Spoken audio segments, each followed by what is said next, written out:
Salut les amis et bienvenue encore une fois sur notre chaîne. C'est Dr Antoine Nyunge pour votre coach en entrepreneuriat, recherche et conseil.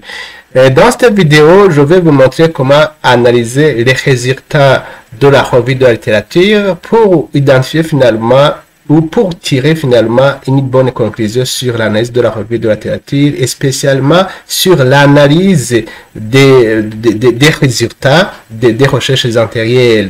Ici, nous allons travailler, pour vous montrer cela, nous allons travailler sur l'analyse des déterminants de l'intention entrepreneuriale. Une fois que vous avez réalisé votre revue de la littérature et que vous avez trouvé pas mal de résultats divergents si vous voulez, comment alors analyser cela pour tirer une bonne conclusion en rapport avec l'analyse de votre revue de la littérature.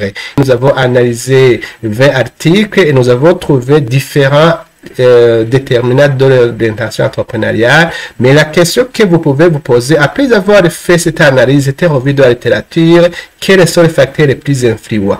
Et selon votre domaine, vous pouvez trouver que les résultats sont nombreux, mais vous avez besoin de savoir finalement quels sont les résultats les plus communs par rapport à vos articles. Ici, nous avons produit une vidéo en rapport avec l'analyse de ce qu'on appelle term frequency ou la fréquence des termes et ce qu'on appelle la fréquence inverse de documents ou Inverse Document Terms. C'est une vidéo vraiment qui est utile pour les chercheurs parce que ça vous permet de voir ce que vous pouvez utiliser, les termes que vous pouvez utiliser dans votre article, dans votre dissertation, dans votre thèse ou dans votre mémoire pour que votre document soit facilement référencé ou soit facilement recommandé.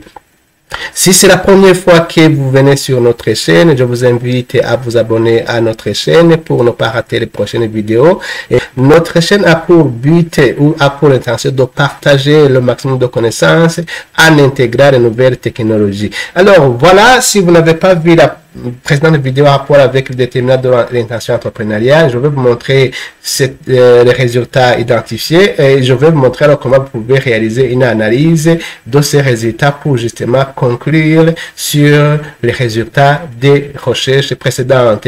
Ici, comme je viens de vous le dire, j'ai analysé 20 articles en rapport avec l'analyse des déterminants de l'intention entrepreneuriale.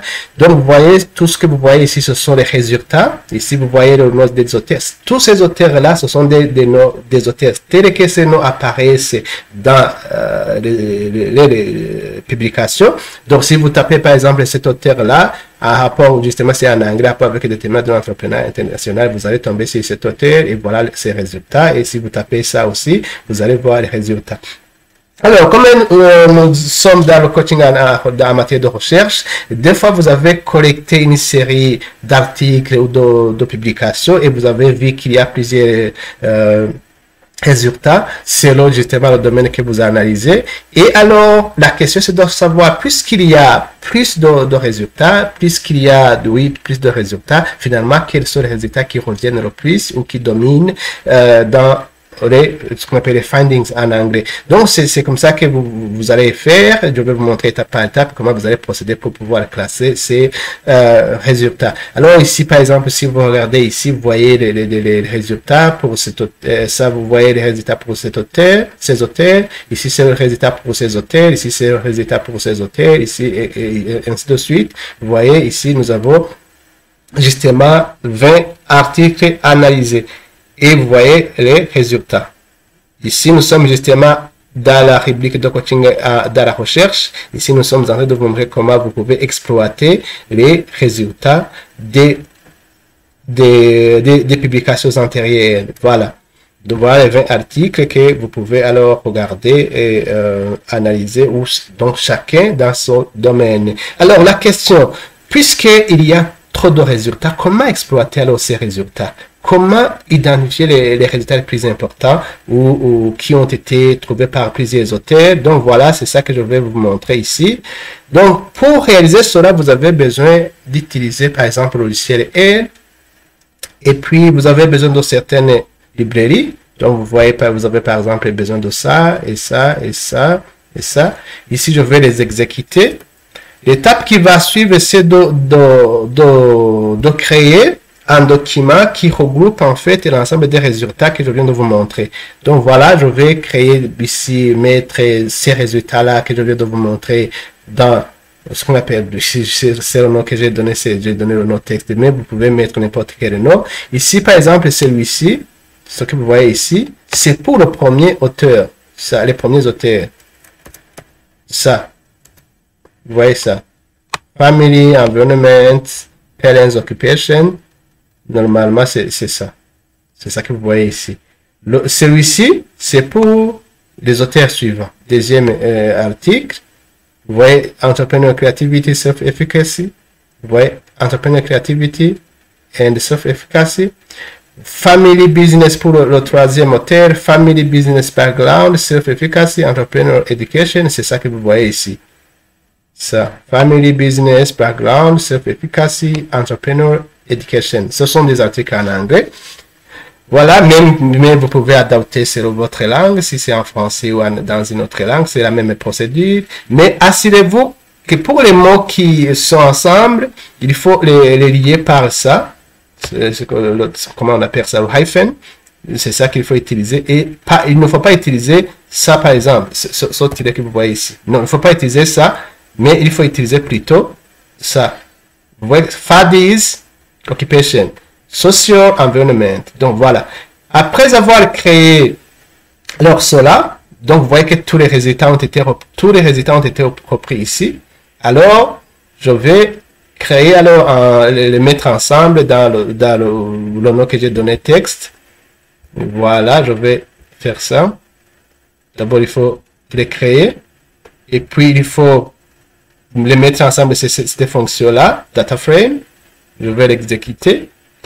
Après avoir fait ça, je vais alors scinder ces mots pour avoir un mot unique, par exemple celui-ci à part, celui-ci à part. Donc ça sera, donc au lieu que ça soit dans, vous voyez que c'est une phrase qui est ensemble, c'est le résultat. Au lieu que ça soit ensemble comme ça, je vais créer chaque mot à part pour que je puisse, la machine puisse faire le comptage. Ici, ça sera par exemple un mot unique. Et ça sera aussi un mot unique. Voilà. Donc, je vais exécuter cette commande, ce qu'on appelle la tokenization. Et puis, je vais faire le comptage des mots avec cette commande. Vous voyez que c'est count, word, sort through pour pouvoir ordonner. Voilà. Je vais exécuter ça. Ici, nous sommes dans la recherche, coaching à la recherche. Et puis, alors, je vais faire cette commande qui me permet justement de calculer les fréquences. Vous voyez, je vais calculer les fréquences. Vous voyez que je travaille sur ça, les fréquences. Je vais alors exécuter ça. Voilà.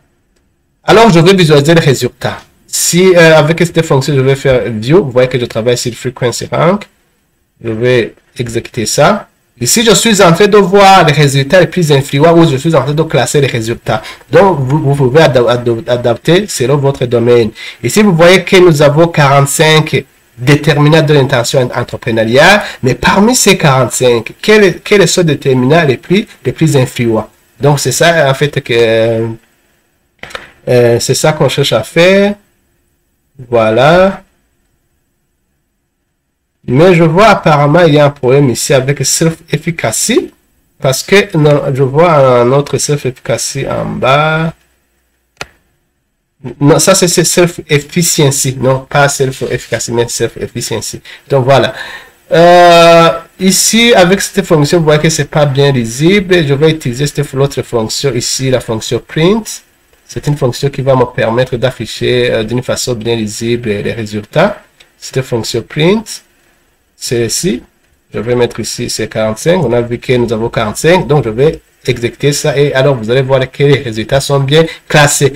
Donc voilà, justement, quand vous avez fait l'analyse des résultats de différentes publications et que vous avez eu beaucoup de résultats différents, donc il est intéressant donc de faire le classement parce qu'il faut dire, voilà, parmi les résultats identifiés, les résultats les plus fréquents, justement, c'est ça. Et vous voyez, avec la fréquence, c'est ce qu'on appelle le terme frequency. Donc, vous voyez par exemple que le mot perceived behavior control est apparu 6 fois, ou c'est dans 6 résultats. Subjective norms aussi est apparu dans 6 résultats.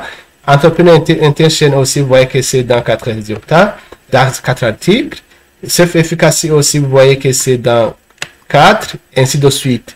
Ici, vous voyez que cette analyse peut vous aider justement à identifier les variables à insérer dans votre modèle parce que vous pouvez voir les variables ou les résultats les plus identifiés ou les plus trouvés selon les différents articles. Aussi, normalement, ces résultats que vous voyez en tête, ce sont des résultats qui sont ici justement de la théorie du comportement planifié qui a été développée par Ajzen en 1991, qui est une théorie qui est largement utilisée dans l'analyse des déterminants de l'intention entrepreneuriale. Et alors, vous pouvez adapter cette analyse selon votre choix. Normalement, si vous utilisez R et que vous reprenez exactement ces commandes, vous devez avoir le même résultat selon le cas. Parce que l'avantage de R, c'est que les commandes ne changent pas. Si je mets autre chose ici, ça va s'ajouter et les résultats seront toujours les mêmes.